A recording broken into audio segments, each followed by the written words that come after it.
வணக்கம் நேர்களே, இது ஷர்மிளா டாக்கீஸ். நான் உங்கள் டாக்டர் ஷர்மிளா.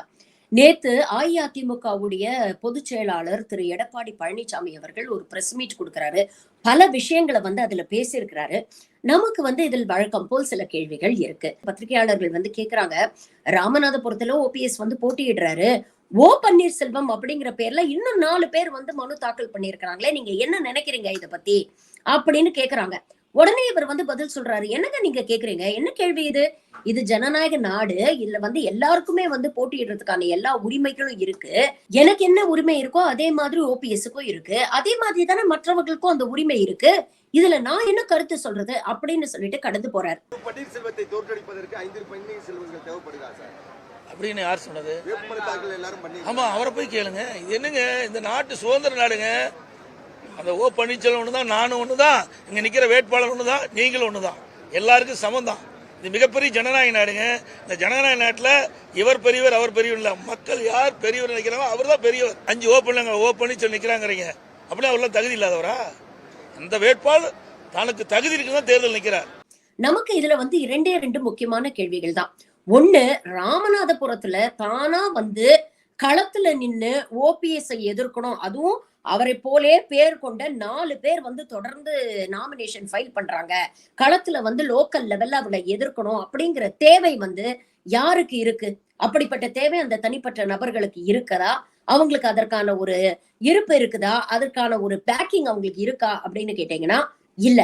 அப்போ உண்மையிலேயே ஓபிஎஸ் எதிர்க்கணும், இல்ல ஓபிஎஸ் தோல்வி அடையணும் அப்படின்னு யார் நினைக்கிறாங்க?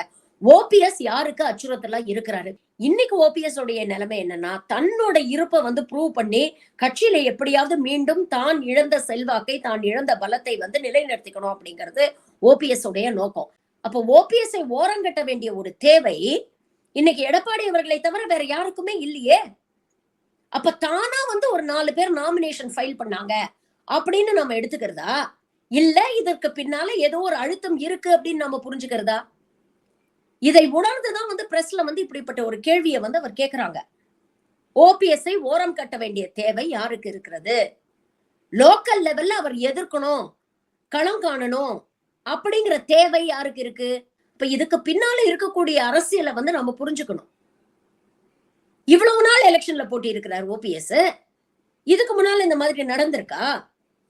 அவர் போய் ஒரு தொகுதியில நின்னா அதே பேரை வச்சு ஒரு 4 பேர் நாமினேஷன் ஃபைல் பண்றது இதுக்கு முன்னால நடந்திருக்கா? இன்னைக்கு எதுக்கு பாஞ்சு அந்த 4 பேருக்கும் சப்போர்ட் பண்றாரு எடப்பாடி?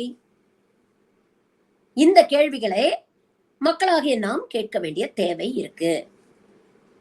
அடுத்தது நீங்க பாத்தீங்கன்னா சசிகலாவை பத்தி கேள்வி கேட்கிறாங்க. அதாவது நீங்க காலில் விழுந்தீங்க அப்படிங்கறத எதிர்கட்சியில இருக்கிறவங்க எல்லாம் விமர்சனம் பண்றாங்களே அப்படின்னு. உடனே அவர் சொல்றாரு, என்னங்க அதுல என்ன தப்பு? எனக்கு வேண்டியவங்க காலில் தானே விழுந்தேன். அவங்க என்னோட வயசுல பெரியவங்க, அவங்க காலில் விழுந்தேன். நான் பெரியவங்கிட்ட ஆசி வாங்குறது தப்பா? வேற யார்கிட்டயும் போய் 3ஆவது வாங்கலையே. இப்ப நீங்க காலில் விழுந்தது பிரச்சனையே கிடையாது. ஏன்னா அரசியல்ல யார் வேணா யார் காலில் வேணா விழுவாங்க. அதெல்லாம் அதுவும் அதிமுகக்கு காலில் விழுற கலாச்சாரத்தை சொல்லி கொடுக்க வேண்டியதே இல்ல. ஏன்னா அதுக்கு அத்தாரிட்டியா அதிமுக தான். அந்த கலாச்சாரத்தை பிரபலப்படுத்தியதே அதிமுக தான்.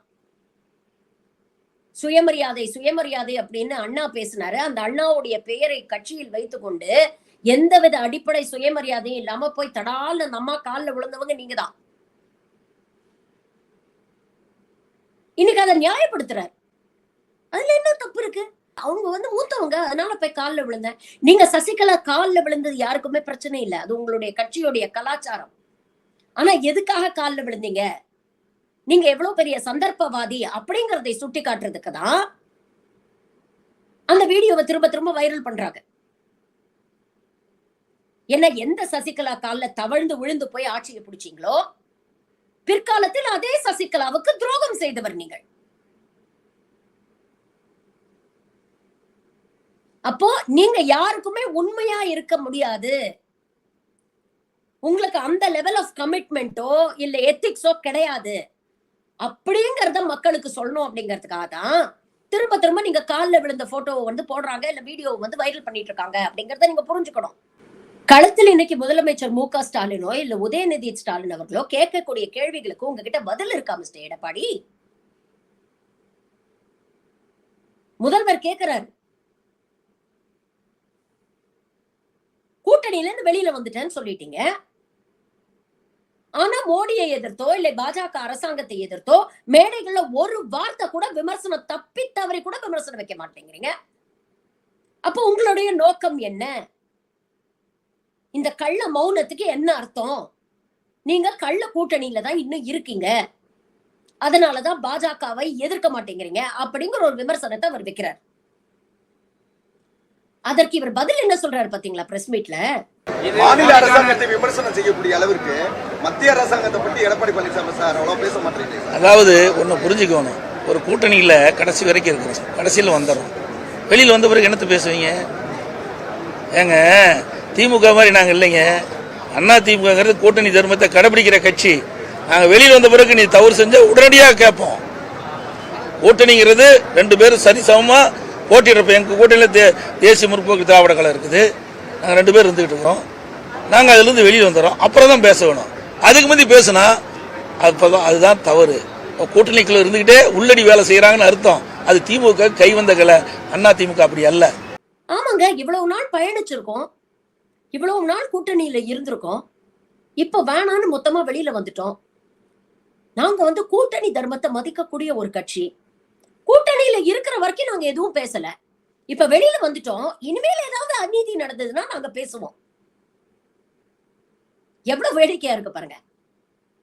இவ்வளவு நாள் எந்த அநீதி நடந்தாலும், தமிழக மக்களுக்கு எதிராக எந்த விஷயம் பாஜக செஞ்சாலும் கூட்டணி தர்மத்துக்காக இவங்க வாய் மூடிட்டு பேசாம இருப்பாங்களாம், எதுவும் பேச மாட்டாங்களாம். இப்ப வெளியில வந்ததுக்கு அப்புறம் அநீதி நடந்தா இவங்க பேசுவாங்களாம். சரி, நான் கேக்குறேன், நீங்க வெளியில வந்ததுக்கு அப்புறம் தானே மணிப்பூர் சம்பவம் நடந்தது, நீங்க வெளியில வந்ததுக்கு அப்புறம் தானே மல்யுத்த வீராங்கனை சம்பவம் நடந்தது, நீங்க வெளியே வந்ததுக்கு அப்புறம் தானே ஆளுநர் போட்டு இவ்வளவு டார்ச்சர் பண்றாரு இந்த அரசாங்கத்தை. எதுக்காவது வாயை தந்து பேசியிருக்கீங்களா? சரி, இதெல்லாம் விடுங்க. இப்ப மழை அவ்வளவு பிரச்சனை வந்தது, மக்கள் அவ்வளவு வாழ்வாதாரத்தெல்லாம் இழந்துட்டு நிக்கிறாங்க ரோட்ல. ஒரு அரசாங்கம் ஒன்றிய அரசாங்கத்திட்ட காசு கேக்குது, நிவாரண தொகை கொடுங்க, தமிழக மக்களுக்கு நலத்திட்டங்கள் செய்யணும், நிவாரண தொகை கொடுங்கன்னு அரசாங்கம் கேக்குது. நாங்க என்ன ஏடிஎம் வச்சிருக்கோம்? அப்படியெல்லாம் நீங்க கேட்கும் போதெல்லாம் தூக்கி கொடுக்க முடியாது அப்படின்னு தெனாவட்டா ஒன்றிய அரசு பதில் சொல்லுது. நீங்க எதிர்கட்சி தலைவர் தானே, முன்னாள் முதல்வர் தானே. வெறும் ஒரு அறிக்கை விட்டுட்டு எதிர்கட்சியை விமர்சனம் பண்றதோட உங்க வேலை முடிஞ்சு போச்சா? உண்மையிலேயே தமிழக மக்களுடைய நலன் மீது உங்களுக்கு அக்கறை இருந்ததுன்னா நீங்க என்ன பண்ணி இருக்கணும்? ஆளுங்கட்சியோட நின்று இருக்க வேண்டாமா அந்த கோரிக்கைக்கு? ஒரு ஆளுங்கட்சி மட்டும் இல்லாம எதிர்கட்சியும் கூட for the common good of the people நீங்க கூட நின்று இருந்தீங்கன்னா அதோட இம்பாக்ட் எப்படி இருந்திருக்கும்ன்றது கொஞ்சமாவது யோசிச்சு பாத்தீங்களா? ஆனா உங்களுக்கு அதை பத்தி எல்லாம் கவலை இல்ல. அவங்க கூட்டணியில இருக்கும் பொழுதே மக்கள் விரோத சட்டங்களை ஆதரிச்சு பேசின மனுஷன் தானே நீங்க. அதை நியாயப்படுத்த முயற்சி செய்தவர் தானே நீங்க. வெளியில வந்ததுக்கு அப்புறம் வெக்கமே இல்லாம சொல்றீங்க, வேற வழி இல்ல, கூட்டணியில இருந்தோம், ஆதரவு தர வேண்டிய ஒரு தேவை இருந்தது, ஒரு நிர்பந்தம் இருந்தது அப்படின்னு.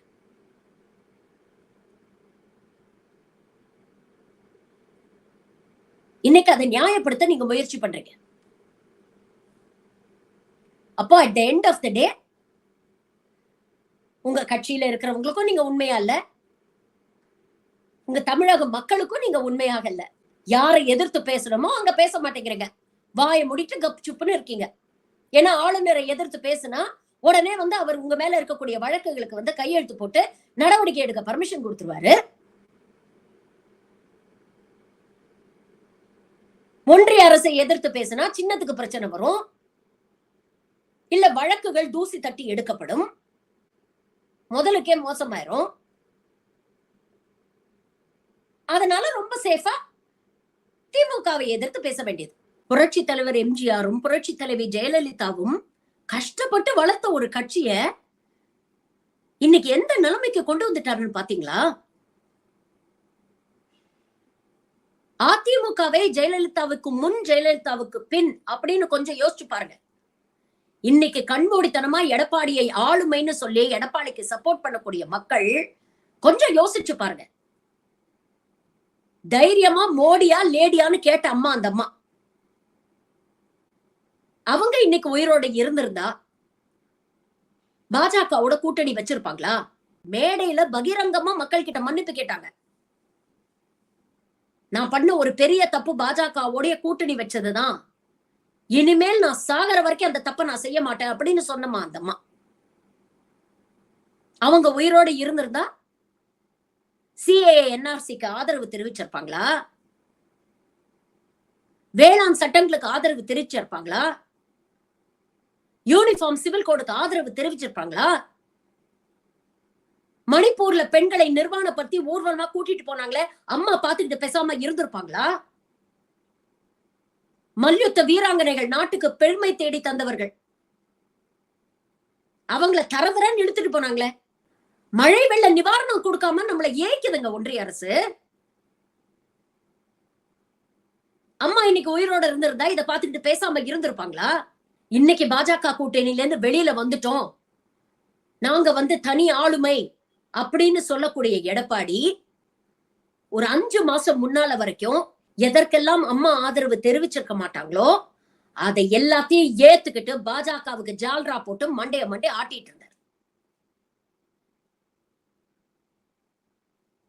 அப்ப at the end of the day உங்க கட்சியில இருக்கக்கூடிய மற்ற தலைவர்களுக்கும் நீங்க உண்மையா இல்ல, உங்க கட்சியில் இருக்கக்கூடிய 2 கோடி தொண்டர்களுக்கும் நீங்க உண்மையா இல்ல,